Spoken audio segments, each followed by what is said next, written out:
leadership est un sujet clair-obscur qui fascine à peu près autant qu'il dérange. Pour certains, il désigne une forme de pouvoir charismatique permettant d'obtenir sans beaucoup d'efforts l'adhésion à ses propres idées.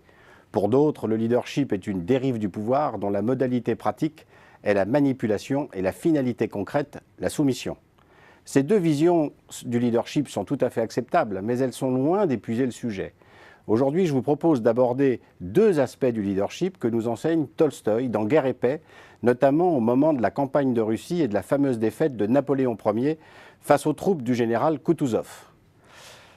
Le premier enseignement est qu'aucun général ou leader n'a jamais eu le contrôle total des événements. Même les plus grands souverains ont subi, malgré eux, le cours de l'histoire. En l'occurrence, l'issue de la campagne de Russie aurait-elle été la même sans les conditions extrêmes de l'hiver russe de 1812 ? Contrairement à certains mythes et certaines superstitions, les dirigeants d'entreprise sont également loin de tout contrôler. Un ancien CEO d'une entreprise du CAC 40 me confiait « Je me demandais parfois si je contrôlais vraiment cette entreprise ou si c'est finalement elle qui m'imposait les choix que je faisais. » En fait, le nombre de facteurs qui échappent au contrôle et à la volonté des dirigeants est juste impressionnant. Cela va de la volatilité du prix des devises et des matières premières à une internationalisation sans précédent de la concurrence, en passant par une course effrénée aux innovations, sans compter les incertitudes fiscales, la judiciarisation de la société et l'instabilité politique.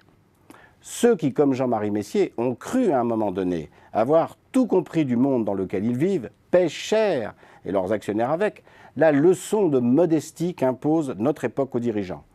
L'illusion du pouvoir, c'est de croire que l'essentiel est toujours sous contrôle, c'est sous-estimer la force des vents contraires et c'est faire une confiance aveugle à la rationalité de ses prévisions.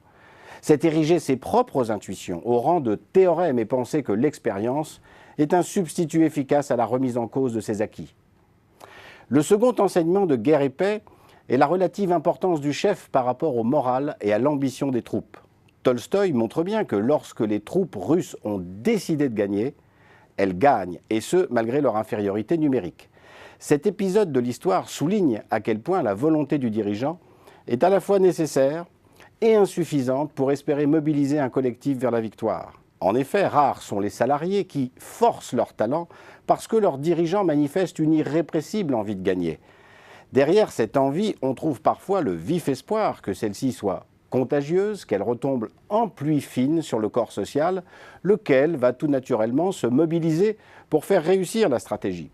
Et si cela ne suffit pas, on aura recours à des dispositifs tantôt incitatifs, tantôt coercitifs, pour que les actes s'alignent sur la parole et que la prophétie budgétaire se réalise. Mais tout ça ressemble souvent à du bricolage organisationnel, derrière lequel on trouve un dirigeant ambitieux qui maîtrise assez mal les acquis de base des sciences sociales concernant l'action collective, la vie organisationnelle et les jeux de pouvoir qui sous-tendent les comportements et les décisions. Ce constat doit inciter à concevoir le leadership comme un phénomène d'influence réciproque entre tous les acteurs. De facto, le dirigeant qui fait preuve de leadership manifeste cette intelligence politique, ce sens du collectif à partir duquel la mobilisation et la coopération deviennent réellement possibles.